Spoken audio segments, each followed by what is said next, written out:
Selamat sore, ketemu lagi di channel Pintu Ajaib. Oke, pada kesempatan kali ini saya akan berbagi info bagaimana sih teman-teman penggemar RC Adventure itu melakukan modifikasi pada RC-nya. Oke, langsung saja di belakang saya ini ada seseorang yang spesial. Halo, Mas Rimo. Ya, halo. Oke, teman-teman, langsung saja kita tanyai beliau bagaimana RC-nya, apa saja yang sudah dimodifikasi. Mas Rimo, mungkin bisa langsung dijelaskan modifikasi apa saja yang dilakukan. Ya, pertama dari kitnya dulu aja ya. Dari kitnya dulu saya itu basicnya itu adalah Freeman D110 yang dulu itu harganya sekitar 4750 ya. 4750. Terus di situ saya kurang puas ya, jadi kurang puas dengan performanya, akhirnya saya melakukan perubahan. Ya oke, jadi kita bedah ya perubahannya ya. Dari depan dulu. Yang pertama sebenarnya mobil Freeman DD110 itu sudah bagus, performanya sudah dapat, dia budget banget. Tetapi ya namanya juga hobi, kita masih belum puas ya dengan. Jadi pertama yang saya ganti adalah servonya. Servonya ini saya pakai yang metal ya. Yang pertama itu memang dia itu metal, tetapi agak lemot. Jadinya dia beloknya agak telat. Jadi saya ini pakai servonya itu memang GX yang metal ya, yang 15 kilo. Saya ganti waktu itu sekitar harga 225-an.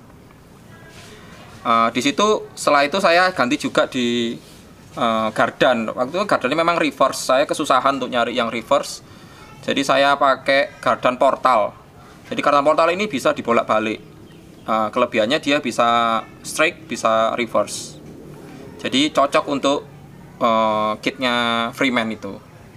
Yang kedua, velgnya saya pakai Tim Rafi modelnya yang heavyweight yang 6 palang ya, 6 palang 1.9 itu ya, yang ukuran 1.9, kurang lebih harganya 600-an untuk 2 pasang ya. Jadi velg ini itu kelebihannya itu dia tuh tidak perlu pakai pemberat, tapi dia sudah berat dari ring dalamnya itu sudah berat. Jadi lebih grip lah.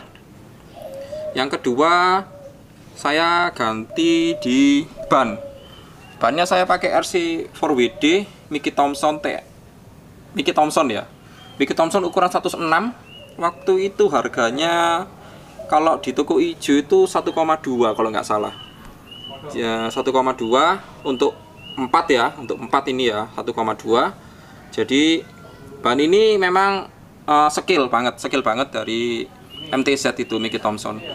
Gripnya bagus, dia bisa dimanapun, all terrain lah istilahnya. Tapi dia punya kelemahan di lumpur. Kalau di lumpur dia kurang bisa ngelepas lumpurnya, jadi dia donat istilahnya donat ya bannya. Tapi grip masih oke, tapi memang agak kepleset sih gini. Yang ketiga, saya ganti gearbox. Waktu itu memang gearboxnya itu dari Freeman itu plastik.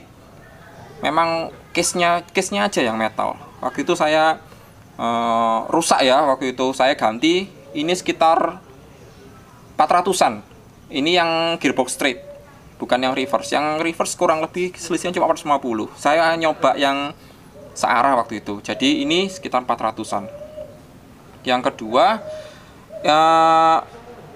waktu itu saya kesusahan nyari yang reverse. Ternyata waktu itu saya cek di toko hijau, setelah saya beli ini baru ada. Jadinya ya akhirnya saya ambil ini. Selanjutnya saya ganti ke SC sama dinamo. SC sama dinamo ini saya pakai yang brushless. Ini punyanya Rexstar waktu itu. Kombonya harganya kurang lebih 1 juta. Dia itu 260 kV ya, 2600 kV. 2600 kV, kelebihannya satu, ESC-nya nggak makan tempat. Jadi ESC-nya cuma ini aja. Ini kecil segini nih ESC-nya. Dia support sampai 3 sel. dan bisa torsinya dapat, terus dia pelan banget, bisa untuk pelan banget, bisa untuk kenceng.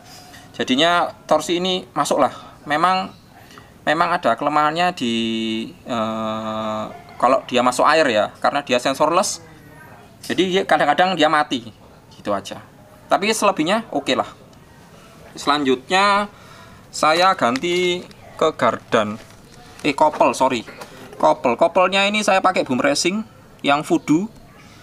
Ini boom racing voodoo ini sudah baja ya, bukan metal, tapi baja ringan dia. Karena waktu itu saya itu manjangin WB. Kan bawaannya 313, ini mundur jadi 325. Akhirnya mau nggak mau saya harus ganti kopel. Ini kopelnya kurang lebih harganya 250. Jadi satu kopel ya, bukan dua. Ini yang belakang masih standar, karena yang belakang masih ngatasi sih. Jadi saya nggak ganti. Selanjutnya link. Ini linknya ini model LCG, jadi dia yang nekuk, khusus ukuran 325. 325 ini jadi saya nggak perlu ganjel-ganjel lagi deh, nggak perlu ngakal-ngakali. Dan kelebihannya yang nekuk ini, pada waktu dia masuk obstacle, dia nggak kecantol ya istilahnya, kecantol linknya. Jadi dia lebih mudah melewati obstacle. Apalagi ban saya ini ukurannya bukan ukurannya besar, 106. Jadi lebih leluasa lah masuk obstacle-nya. Yang selanjutnya skoknya ini punyanya RC4WD EMU Nitro Charger. Sudah waktu itu belinya sudah dapat sama ininya ya, apa ini, karet penutupnya ya. Ini harganya kalau di toko ijo itu 700 satu pasang. Jadi 1,4 lah. Belum sama karetnya ini ya. Karetnya ini 150 kalau nggak salah waktu itu. 150 ya, kurang lebih 1,5 lah. 1,5 1,6. Selanjutnya kita ke body. Nah, bodinya dulu itu ya ini sudah rusak ya, soalnya sering saya buat main ya. Jadi bodinya dulu tuh Lexan D110 Defender. Saya kurang suka karena dia kurang skill. Jadi aneh lah bentuknya. Jadi saya belikan bodinya Ford Raptor. Ford Raptor ini panjangnya WB-nya 325. Makanya itu waktu itu saya ganti link juga, ganti kopel juga untuk nutupi panjangnya. Nutupi waktu itu kan kurang toh. WB-nya kurang, saya tarik mundur, kopelnya nggak nututi, makanya saya ganti karena pakai bodi ini. Ya kalau bodi ini kurang lebih harganya 1,2, belum sama roll cage-nya. Roll cage-nya ini ada plastik, dia juga ada tempat buat bannya juga waktu itu. Itu ininya sendiri terjual terpisah, jadi bodinya sama ini itu bodinya 1,2, ininya 200-an. Jadi lebih 1,4. Terus selanjutnya lampu. Ini lampu ya lampu biasa sih buat main malam. Jadi 150-an lah. Saya pangkornya bikin sendiri. Dibikinkan teman saya. Jadi ini dari PVC. Jadi ini pangkornya buat main malam. Yang kedua, selanjutnya ini lampu-lampunya. Lampu-lampunya ini ya cuma biasa sih, modulnya 35 ribuan. Jadi nggak ada yang spesial, semuanya tinggal pasang aja. Lampu-lampunya cuma tinggal ini penataan saya memang nggak rapi, minta maaf. Jadinya saya masang seadanya waktu itu. Selanjutnya waktu itu saya harus ganti juga bumpernya. Ini memang khusus buat Raptor. Bumper ini sama bumper ini, jadi khusus buat Raptor. Dia ngefit sama Raptornya.